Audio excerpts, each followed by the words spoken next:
தேங்காய் தரம் தின்னு பாருங்க. விருந்தாளிய மதிக்கிறது எங்க பண்புங்க. கத்தி வச்சு விருந்து தரது எங்க மரபுங்க.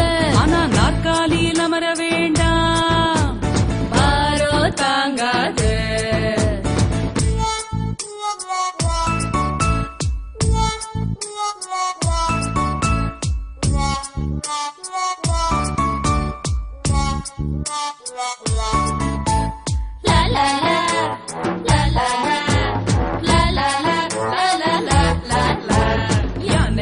யானை யாரே எங்கே போறீங்க? வீர நடை போட்டு யார பார்க்க போறீங்க? விருந்தாளிய எங்களோட வீட்டுக்கு வாங்க. வெல்லம் தரோம் தேங்காய் தரோம் தின்னு பாருங்க. விருந்தாளிய மதிக்கிறது எங்க பண்புங்க. கத்தி வச்சு விருந்து தரது எங்க மரபுங்க.